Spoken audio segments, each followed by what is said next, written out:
Yang pertama,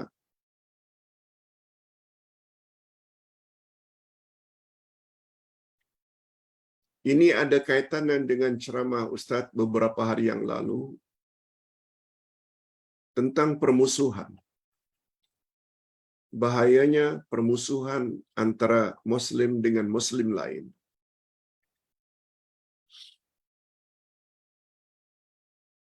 Di bawah tajuk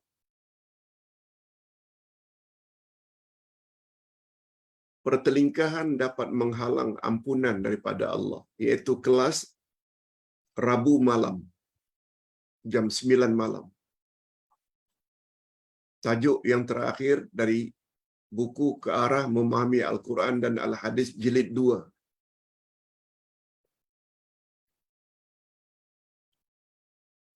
Pelajaran yang ke-60.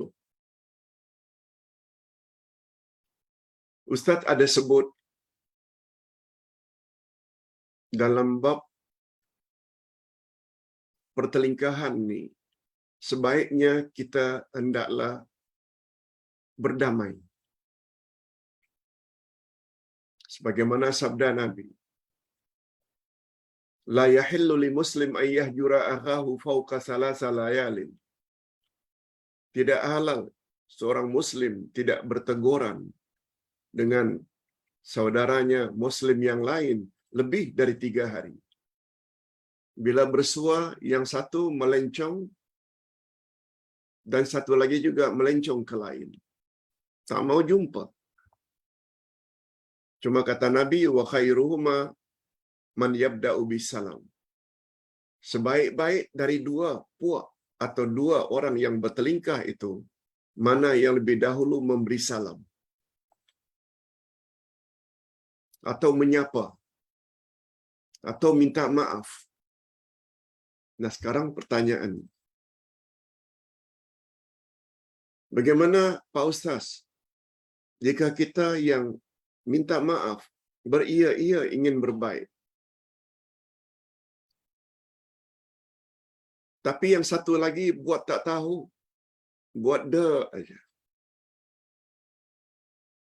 Dengan kata lain, sepertinya tidak mau berbaik-baik. Nah, dalam hal ini para fuqaha berpendapat,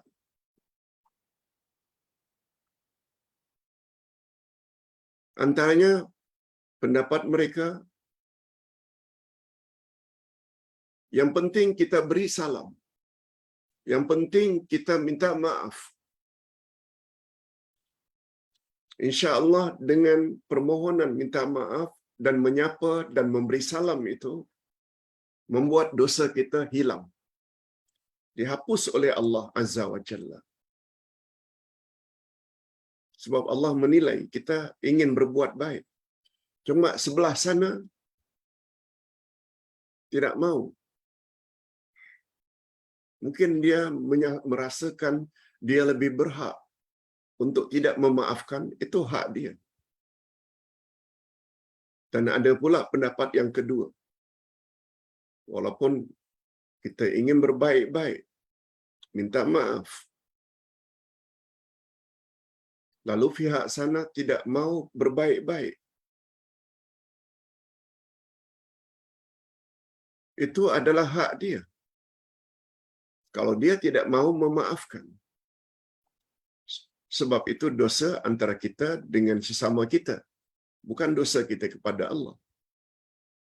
Kita perlu mendapat kemaafan dari orang tersebut.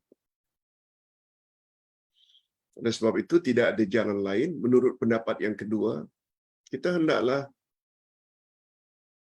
terus saja dengan niat baik kita menyapa. InsyaAllah lama-kelamaan dia akan terfikir, Masya Allah, si fulan itu baik sungguh. Wallahu a'lam.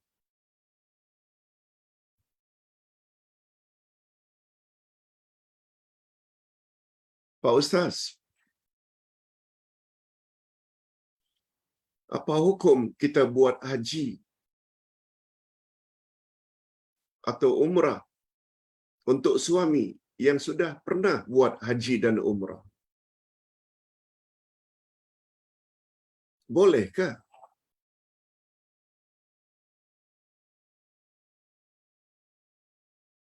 Kata mutawif, tidak boleh.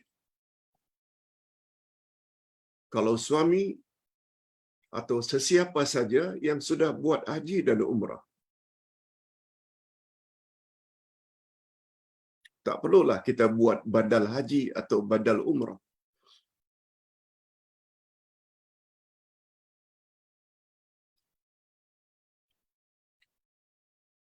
Badal haji dan badal umrah dibolehkan andai kata orang yang meninggal dunia itu belum pernah haji, belum pernah umrah. Namanya pun badal. Badal itu maknanya ganti. Mengapa mau diganti lagi sesuatu yang sudah dilakukan? Sedangkan kewajiban haji dan umrah hanya sekali seumur hidup, kata Nabi sallallahu alaihi wasallam. Jadi ada betulnya juga kata-kata mutawif tadi.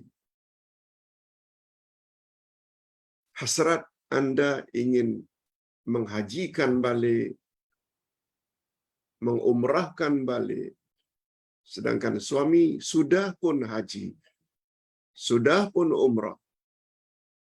Ada benarnya kata-kata mutawif tadi. Ustaz cenderung pada pendapat itu. Sebab tidak sesuai istilah badal, ganti sesuatu yang pernah dan sudah pun dilakukan. Tetapi bagi orang yang belum haji, ada dalilnya. Suatu hari Nabi pernah mendengar seseorang melafazkan niatnya, labbaik Allahumma hajjan wa umratan li Syubroma. Nabi tanya, mengapa kamu sebut Syubroma, sahabat? Oh, dia saudara saya telah meninggal dunia, dia belum lagi haji dan umrah. Lalu saya ganti haji untuk dia. Oh, begitu, kata Nabi. Teruskan. Itu dalilnya. Begitu juga terhadap badal umrah. Bagi saudara mara kita yang belum pernah pergi umrah, kita buat umrah untuknya. Dan ini adalah pendapat jumhur, majoriti ulama fiqh. Termasuk pendapat Imam Asy-Syafi'i, boleh badal umrah. Tapi bagi orang yang belum pernah umrah. Hadirin dan hadirat rahimakumullah. Satu lagi pertanyaan. Pak Ustaz, baru-baru ini Pak Ustaz telah war-warkan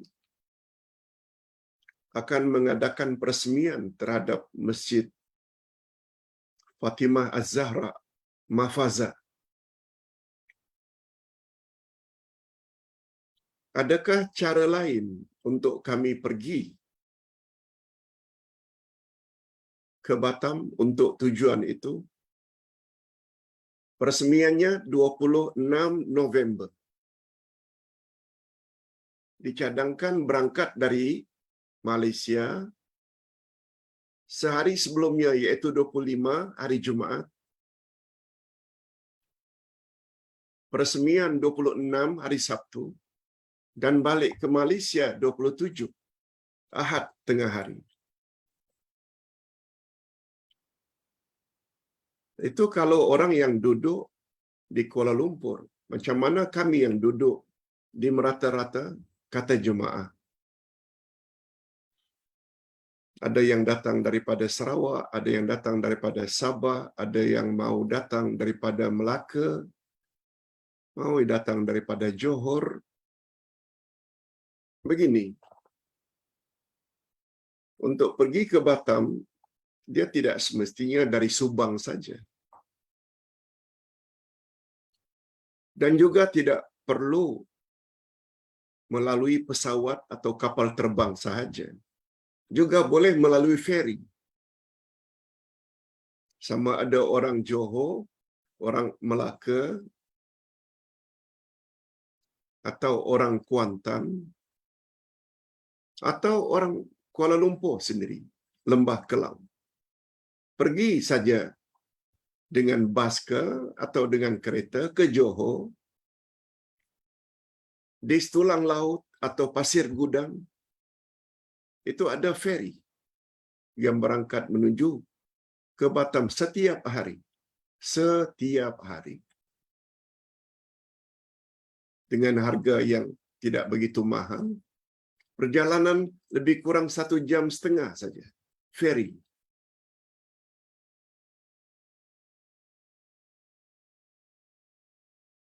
Tentang penginapan, barangkali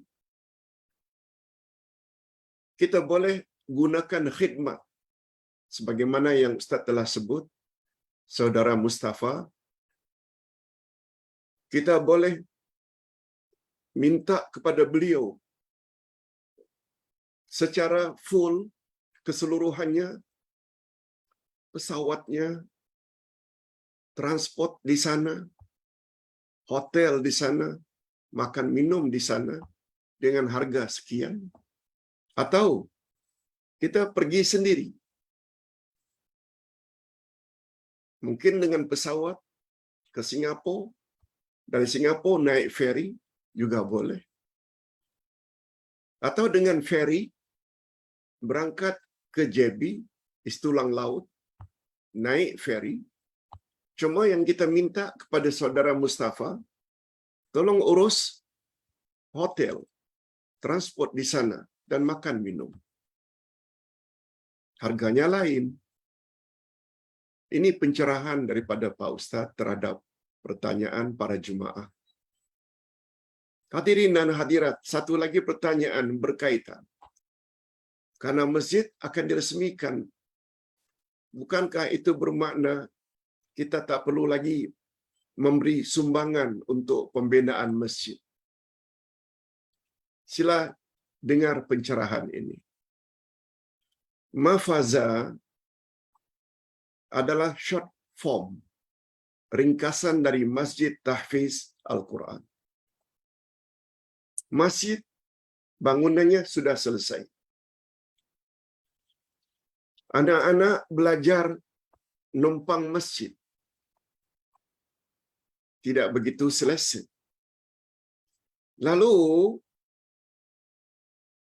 kalau masjid pada level yang di atas sekali, level 3, level 2 ini adalah untuk ponpes, pondok pesantren, untuk mengajar student-student, dan di level yang kedua juga ada asrama. Masjid dan asrama sudah selesai. Cuma pondok pesantren tempat mereka belajar baru bermula. Baru buat tapaknya.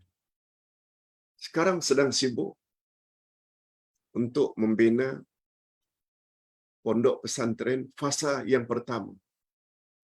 Kita buat beberapa lokal atau kelas dulu supaya pelajar-pelajar dapat belajar dengan lebih selesa.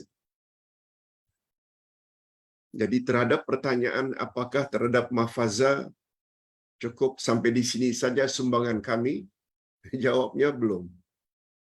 Masjid memang selesai, tapi Mahfaza ini dia ada tahap pertama, kedua, ketiga yang biayanya lebih kurang 8 juta ringgit. Fasa pertama kita perlu kepada lebih kurang 2,8 juta ringgit. Silakan bagi ingin infak hatta mengeluarkan zakat dibolehkan, sebab kita akan mengajar anak-anak Al-Quran, ilmu-ilmu agama, agar mereka nanti akan menjadi kader-kader kita untuk berdakwah di merata-rata tempat, sama ada di Indonesia, di Malaysia, di Singapura, dan lain-lain. Ustaz kira cukup sampai di sini dulu, mengingat masa hari Jumat tidak mengizinkan untuk berlama-lama. Terhadap bagi yang soalannya belum terjawab, insya-Allah Ustaz tunda esok insya-Allah. insya Allah. Dan